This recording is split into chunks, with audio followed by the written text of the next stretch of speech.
This is Chuck Huber, the voice of Android 17. You're listening to Anime Seekers. You better be, or I'm coming for you. Dragon of the Darkness, Flame! Toku Secrets is a podcast run by the Anime Secrets website. Check us out at animesecrets.org for more anime, video game, tokusatsu content. Remember to follow us on Spotify, Apple Podcasts, YouTube, or wherever you listen to podcasts today. Hey guys, I'm Hunter Dino. I'm your Pink Dino Fury Power Ranger and your Red Cosmic Fury Power Ranger, and you're listening to Toku Secrets podcast. Welcome to Toku Secrets. Join us as we journey into the marvelous world of Super Sentai, Kamen Rider, Power Rangers, and many other tokusatsu. Get ready for the adventure of a lifetime. It's Morphin time! Link to the Morphin. I'm Nathan Desai, the dazzling adventurer, Spoken Silver. And I'm Rizwan Merchant, Gokai Red. And we're Toku Secrets. Hey guys, and this is the Toku Secrets podcast presented by animesecrets.org, and today we are continuing our little review of the fan production of Power Rangers from Zenith Films, that being Power Rangers Rail Riders. We're taking a look at episode 3, which is called Roasted Red. It released, was it like a month ago, Riz? I think it released February 3rd, if I'm not mistaken, or maybe February 2nd. I mean, Okay. no, not February, March. Sorry. I had a very weird time skip there in my head. Yeah. Beginning of March sometime. I think it was like March 2nd or 3rd, too.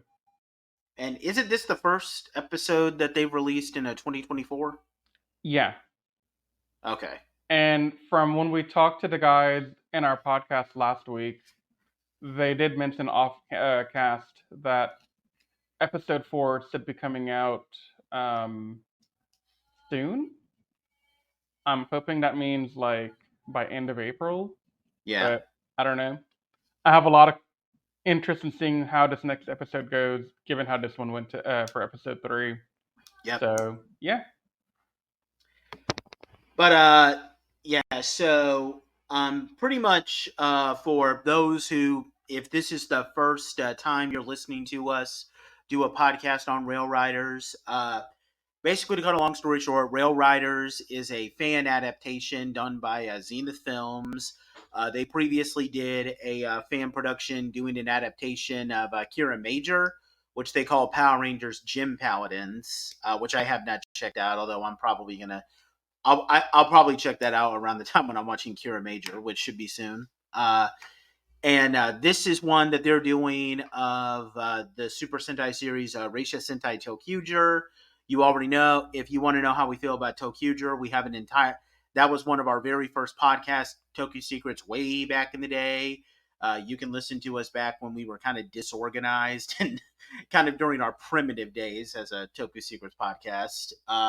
Although our feelings on that might have changed a little bit, because if you listen to our talks with the guys at Zenith Films, you'll kind of see that like maybe we're starting to have second thoughts about that. But the best way to sum up how so it started off in a flashback where all the Rangers were kind of knocked out, and but then Gus, who was the Green Ranger, was just standing above something and just laughing maniacally. And then we got we got a flashback where we see all the Rangers become Rangers, and then we get the second episode, which introduces Tomas as the 6th Ranger, and everybody he's going around trying to explain his backstory, and literally nobody cares.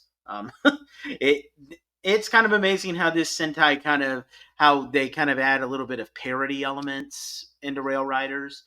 But in the case of this episode, it's pretty much a Marcus only episode. So what happens is that Greta, and that's the I think her name is Greta in toqger as well. It's been a long time since I watched toqger. So, but basically that Grimace looking little kid character who was part of the Shadow Line. We're gonna call her Grimace.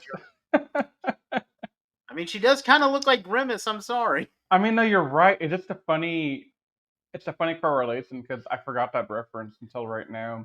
Yeah, I know. But similar to what happened in toqger, she's being forced to go through an arranged marriage, but she doesn't want to go through it. So she runs away from home, and she transforms into her human form. And it's there that she runs into Marcus, the Red Ranger, and then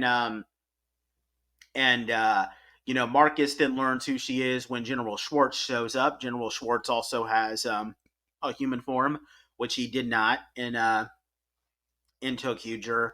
And he learns more about Greta and how she's being forced to by her mom, who I'm pretty sure her mom's name is also Madame Noir. Yep. Here in Rail Riders, just like it was in toqger, and Mhm. she and she's wanting Greta to marry, the Emperor of the Shadowline so that she can become the new Empress. But Greta's all like, no, I don't want to do this. I want to live my own life and do my own thing.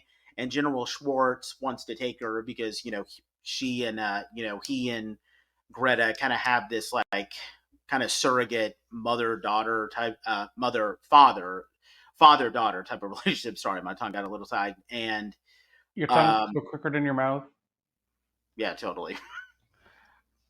But he wants to take Greta away, just to keep her safe. And then Marcus says, "Oh, well, you can join us, and you can completely, you both can join us, and you both can, completely, redo your ways." Greta at one point thinks about becoming a Purple Ranger, which which is obviously meant to be a joke for the fact that there was a purple toqger in the movie, of course, and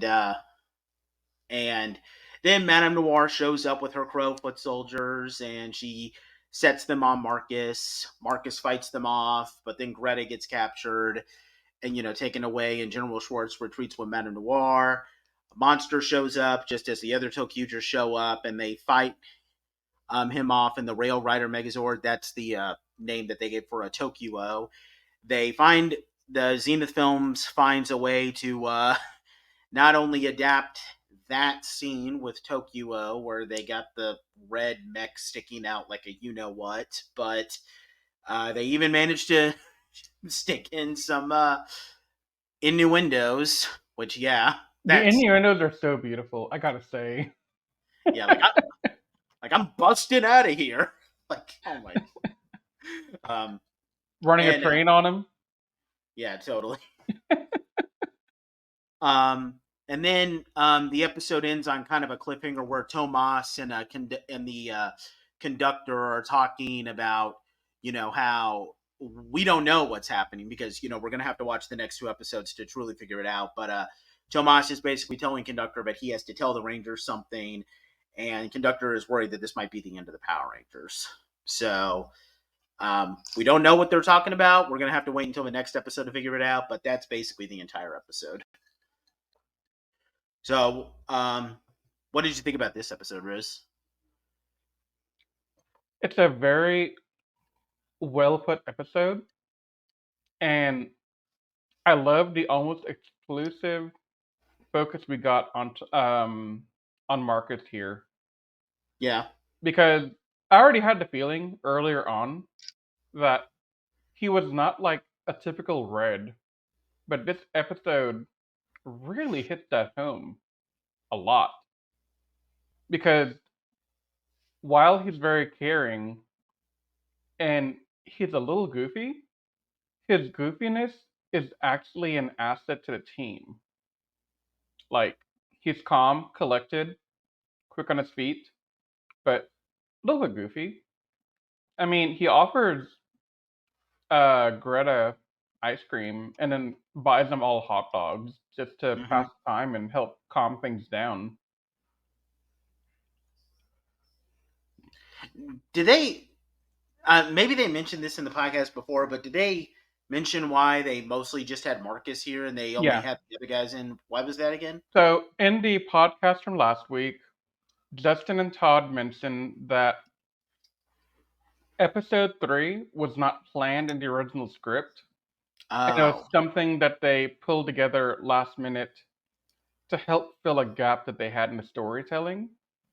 And so they wanted us to only focus on Marcus because one, it'd be easier to put together, and two, Marcus' story is good to have here.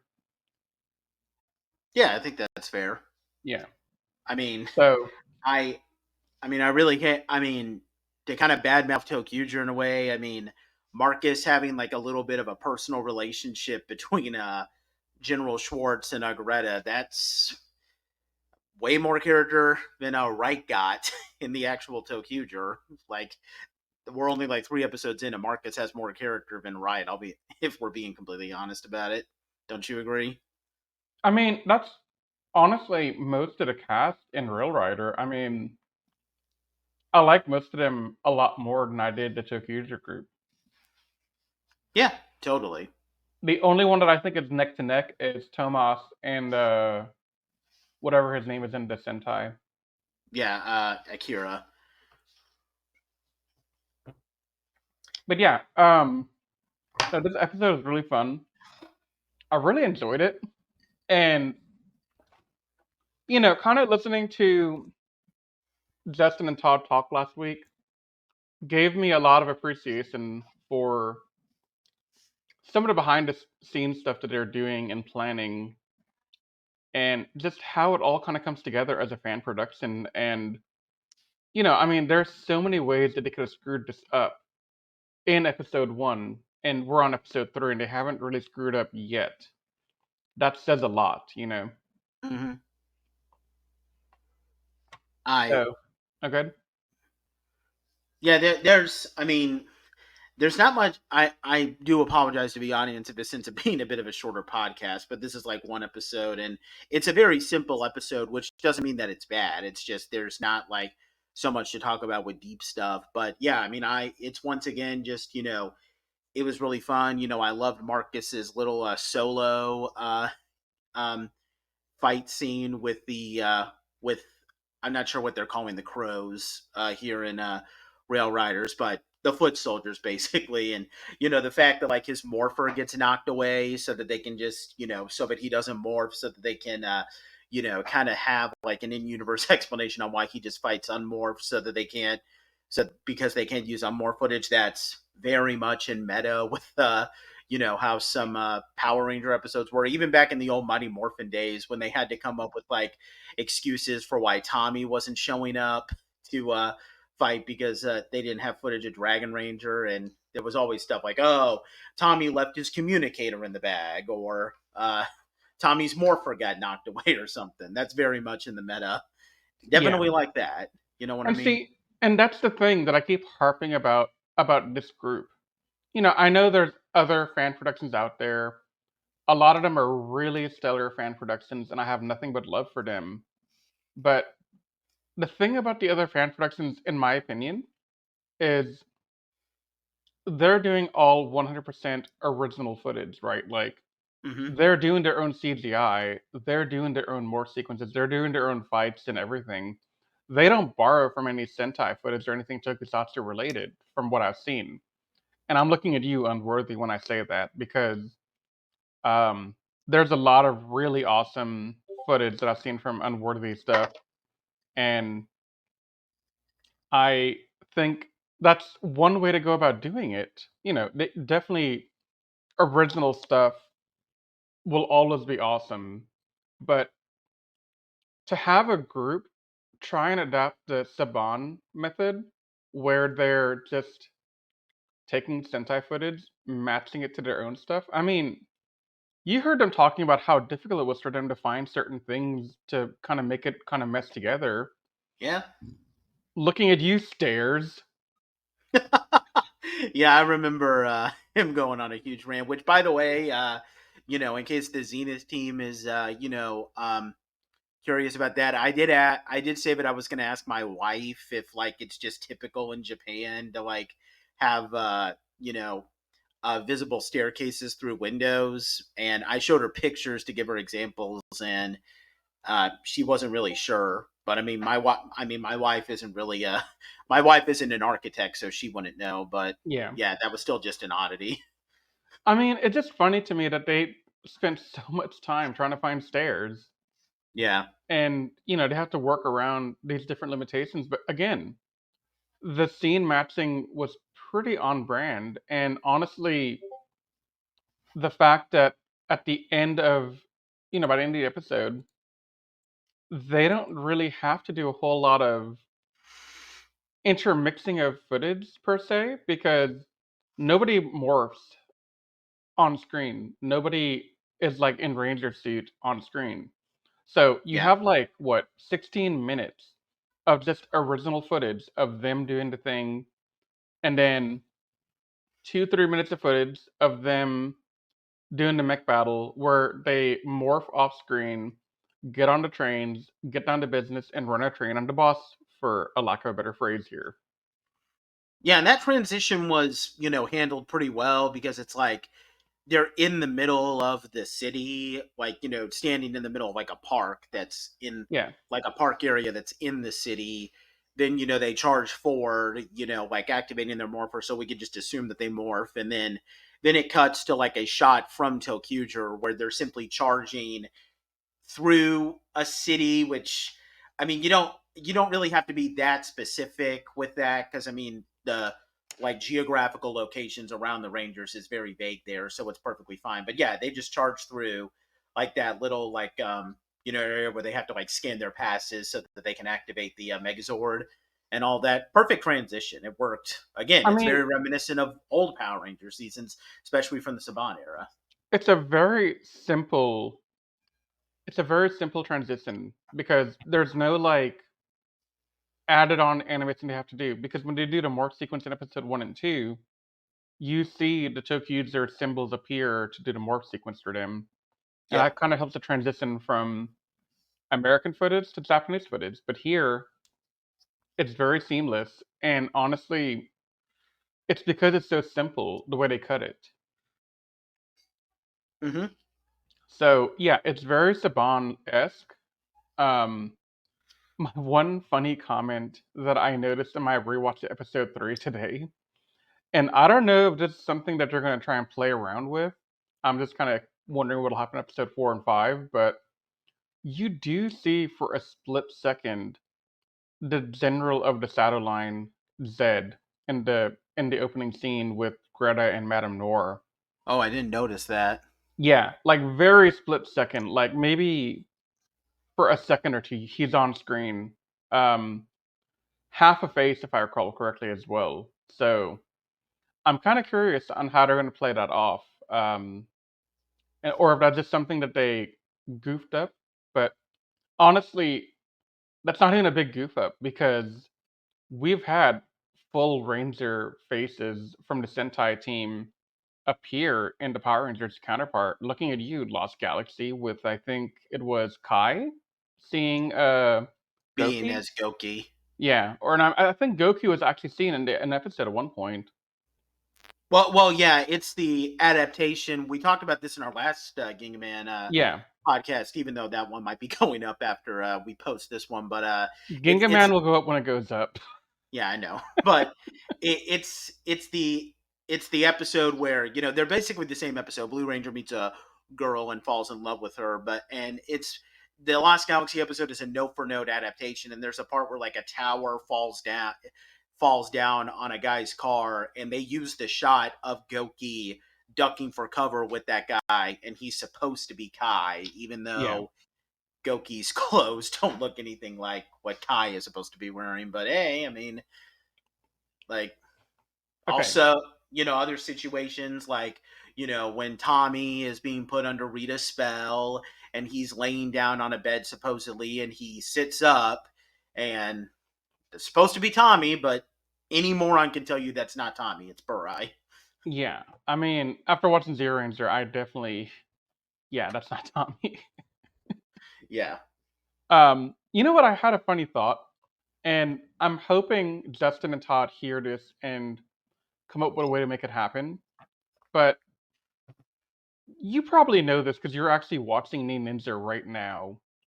But there is a scene where Yossi Sidarso has a cameo in Ninja, and I don't remember if they revealed that they will do a Ninja adaptation at some point at Zenith. Maybe they will, maybe they won't. But if they ever do an adaptation, I think it'd be really funny to adapt that scene somehow. Yeah. Just so you have the the Blue Ranger from the real like Power Ranger stuff with the fan production work that they do at Zenith, plus the Sentai footage. I mean, that's just Yeah. it's too perfect to pass up, honestly. And I hope that they hear this and that they are like, "Damn it, Riz, why would you tell us this?" Yeah, I do know that I haven't gotten that far in Need Ninja yet, but I do know that episode is there. Yeah, I watched a clip of it on YouTube because I couldn't be bothered to watch Ninja after that infamous episode that I hate Yeah, so I much. know. But I did see that one clip, and I was like, look, it's Yossi. I like it. I mean, honestly, I'm surprised that that they didn't actually adapt that in Ninja Steel, and they don't have like what's his name, Preston. I haven't watched Ninja Steel, so I think You're his not name is missing anything. Preston. Yeah. Like saying like, "Hey, you look kind of familiar. Are you my brother?" Because it's funny because the Yoshi Sudaro. Sorry, I forgot how to pronounce his name.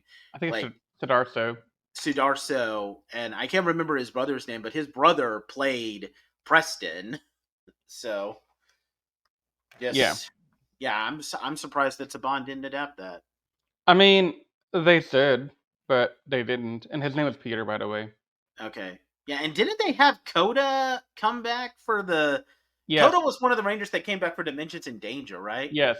Then why don't you have Yoshi come back, just appear in like one other episode and adapt that episode? Come on. You can get Yoshi to appear in a team up episode, but you don't have him come back to adapt that. That's like that joke was handed to you on a silver platter, that itself perched upon a golden plate. Okay, You but don't take advantage of that. also remember, Saban was really fumbling the ball for Ninja Steel and a couple other seasons around it. Not going to name any names, but they have a force in their name. Yeah, I know. So yeah, I know that Saban is fumbling the bag, and I'm working to try and correct those mistakes. Yeah, no, you definitely said because it needs to be. Yeah. But yeah, no, I just thought this is a really nice episode. Honestly, Greta might be becoming one of my favorite new characters in the series because she's so adorable. I love the way that she could.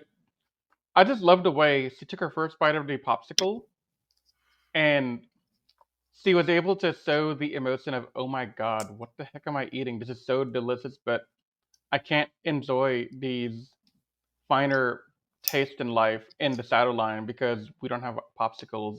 Like, she didn't say any of this, but she conveyed that with one moment and a couple of tears.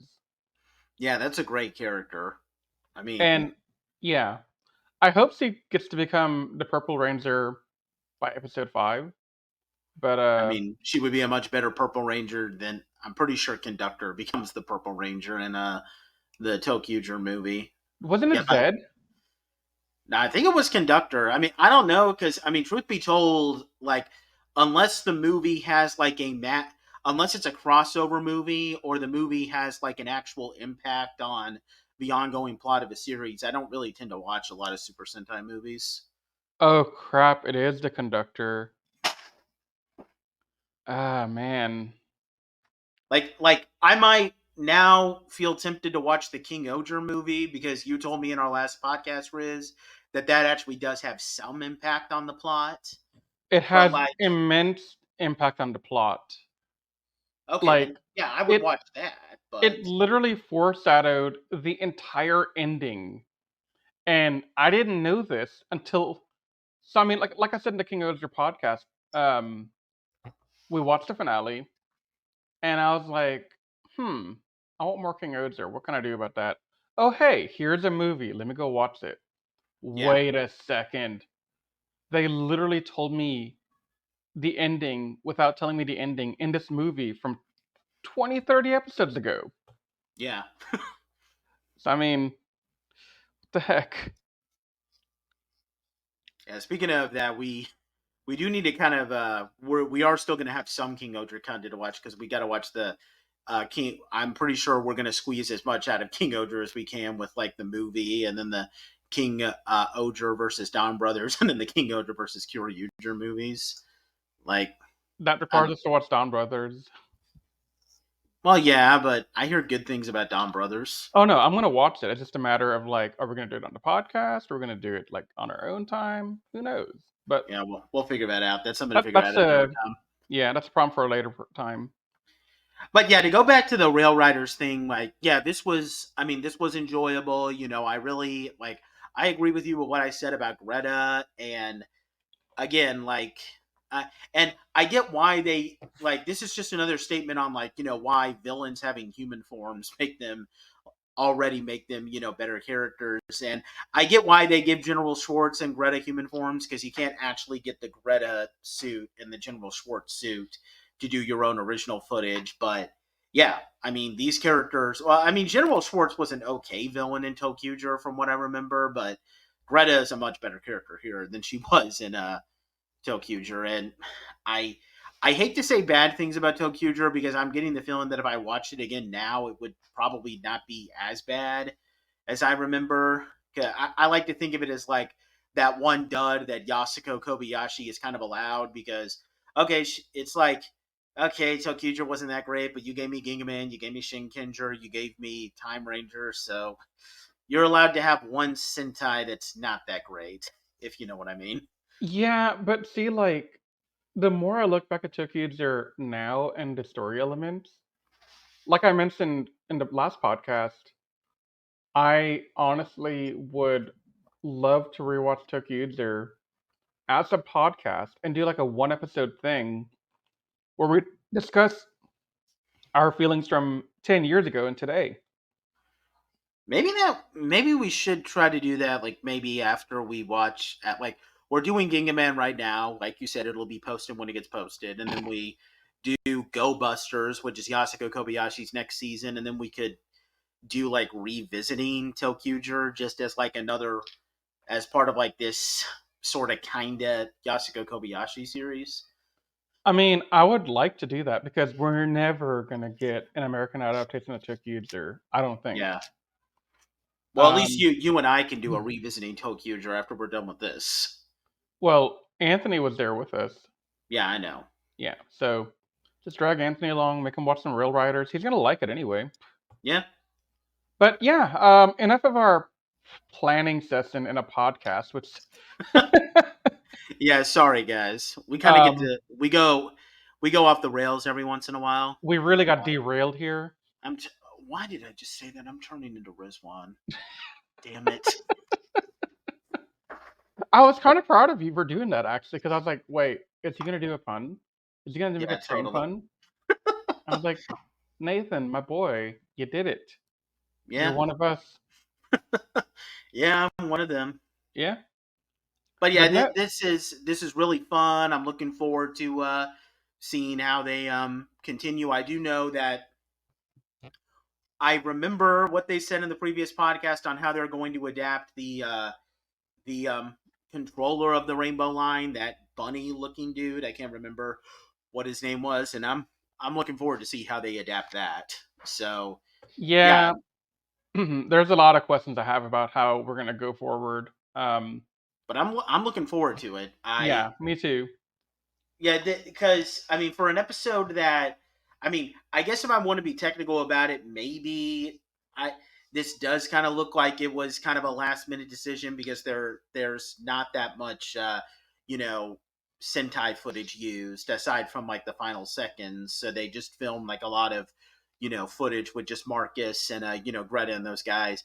But I mean, even with that kind of explaining why there wasn't much Sentai footage used, it still did a good job. And honestly, unless you just told me right here in this podcast that it was a last minute episode made, I wouldn't have known any better. So that No, I would never have known. I'd have had no idea. And that's definitely a good sign that I'm not able to tell that this was a last second episode that they just kind of wrote in like 5 minutes before it was supposed to be shot or something like that. Well, I don't know if it was that last minute, but I do know that they didn't have an original plan. I also want to note that I like that they bring in. So the actor's name is Barbaro Trans Suarez. He plays Tomas in the episodes. Yeah. They have a cameo of Barbaro in the place where he goes to get more hot dogs. Mm-hmm. But he's not playing Tomas. I think he's playing his Jim Paladin's character, Julius. Oh. Okay, I need to watch Jim Paladins in order to get that reference, but... Yeah, I watched the first... Pretty cool. I was trying to watch the movie before we did this podcast, but I underestimated how much time I needed to watch it. So I saw a little bit of the movie beforehand. So once I'm done with this podcast, I'm probably going to finish up the movie. That's awesome. Yeah. But yeah, I'm pretty sure the guy's name is Julius in the Real Riders episode. And if that's the case, then Julius is the guy in Jim Paladin. So that's pretty cool that they had this little Easter egg thrown in there. Yeah, that's totally awesome. Yeah. But yeah, Nate, that's all I got. I think I'm going to give this episode... Honestly, I'm going to give it a 9 because Marcus really stole it for us. Yeah, it's a 9 for me too. Yeah. And episodes 4 and 5 can't get here soon enough. Yeah, well, until then, full steam ahead. Yeah. But yeah, guys, we will get to, episodes 4 and 5 once they post. And we're going to, and hopefully if everything goes according to plan, we can also get the Zenith guys on here to review those 2 episodes because we enjoyed their company last time when they were on our podcast, and we look forward to talking with them again. Yeah, I'm pretty hyped. Yeah, I totally am too. But yeah, we're Toku Secrets, and we're signing off. If you enjoyed listening to the Toku Secrets podcast, please check us out at animesecrets.org and follow us on all our social media pages such as Twitter, Facebook, and Instagram. And also feel free to check out our other podcasts, including Anime Declassified and the Jedi Squadron. You can also leave us any feedback you'd like to offer us directly on our website. If you're listening to this on Spotify or iTunes, we thank you so much, and please leave us a rating out of 5 stars. If you're watching this on YouTube, please subscribe to our channel if you're not already subscribed, and leave any comments down below, as we love to take the time to read comments left on our channel and give our fans, shout-outs. If you have any seasons of Super Sentai, Power Rangers, or other tokusatsu shows that you'd like for us to check out, please don't hesitate to say so in your feedback. With all that said, we thank you so much for taking the time to listen to our podcast, and we will see you next time as we continue our never-ending journey through the world of tokusatsu. But until that time, you all stay safe, we love you, and may the power protect you.